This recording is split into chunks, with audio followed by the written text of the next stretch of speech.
आप सभी को प्रेज द लॉर्ड, जय मसीह जी। आज हम सीखेंगे कि हमें संडे स्कूल में कैसे पढ़ाना चाहिए। तो आइए जाने सबसे पहले कि संडे स्कूल की शुरुआत किसने की थी।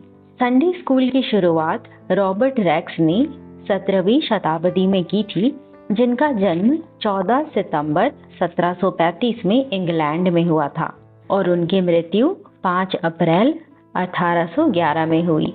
तो आइए जाने कि हमें संडे स्कूल में कैसे पढ़ाना चाहिए। सबसे पहला है मसीही शिक्षा का बाइबल आधार, जिसमें मसीही शिक्षा के विषय में बाइबल हमें क्या बताती है, हम इस बात को जानेंगे। मसीही शिक्षा प्रभु की आज्ञा है।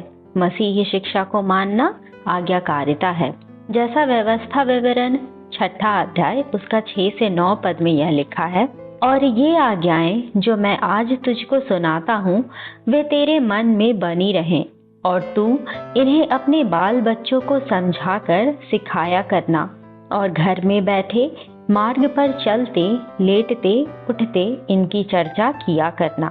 दूसरा है बच्चों को मसीही शिक्षा कैसे पढ़ाएं और सिखाएं, जिसमें हमारा पहला उद्देश्य है कि हम सूचित करते हैं, जिसमें हमें परमेश्वर के कार्य को दोहराना है और परमेश्वर के वचन को दोहराना है। दूसरा उद्देश्य है कि हम बनाते हैं। हमें सिखाना है परमेश्वर पर भरोसा रखना, आगे बढ़ना और उसके बारे में बताना कि वे जाने। तीसरा उद्देश्य है कि हम उसे रूपांतरित करते हैं। हमें परमेश्वर की शिक्षा देकर बच्चों को परिवर्तित करना है। तीसरा है एक शिक्षक बनने से पहले हमें खुद को जांचना चाहिए, जिसके लिए हमारे सामने यह सवाल है कि क्या परमेश्वर ने हमें शिक्षक बनने के लिए चुना है। दूसरा है ये कि क्या पवित्र आत्मा हमारी अगुवाई करता है। तीसरा है क्या हमारे पास शुद्ध मन है, और चौथा सवाल ये है कि क्या परमेश्वर को हमने अपना हृदय दिया है। आगे हम ये जानेंगे कि यीशु हमारा अच्छा शिक्षक है, क्योंकि यीशु हमारा आदर्श है, जिसमें हम टीचर के फुल फॉर्म से सीखेंगे, जिसमें टी का अर्थ है टीच विथ मिशन, यानी कि एक मिशन के साथ सिखाएं। जैसा मत्ती 4 अध्याय उसका 23 पद में यह लिखा है, और यीशु सारे गलील में फिरता हुआ उनके आराधनालयों में उपदेश करता और राज्य का सुसमाचार प्रचार करता और लोगों की हर प्रकार की बीमारी और दुर्बलता को दूर करता रहा। ई का अर्थ है एवरीवन एवरीवेयर, यानी कि हर कोई हर जगह। जैसा लूका 4 अध्याय उसका 43 पद में यह लिखा है, परंतु उसने उनसे कहा, मुझे और नगरों में भी परमेश्वर के राज्य का सुसमाचार सुनाना अवश्य है, क्योंकि मैं इसलिए भेजा गया हूँ।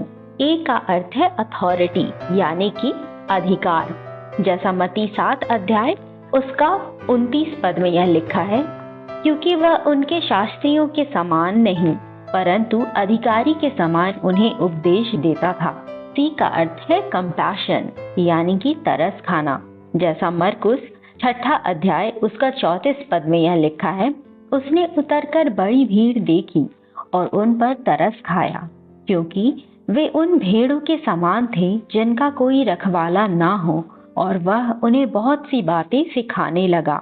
एच का अर्थ है हील या हेल्प, यानी कि चंगाई या मदद।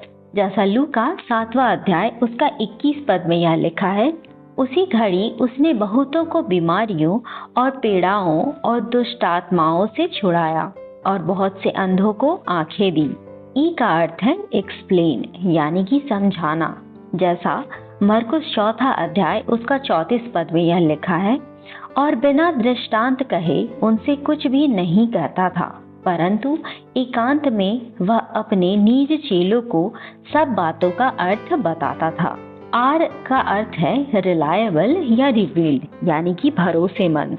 जैसा लूका 7वां अध्याय उसका 7वां पद में यह लिखा है, इसी कारण मैंने अपने आप को इस योग्य भी ना समझा कि तेरे पास आऊं, पर वचन ही कह दे तो मेरा सेवक चंगा हो जाएगा।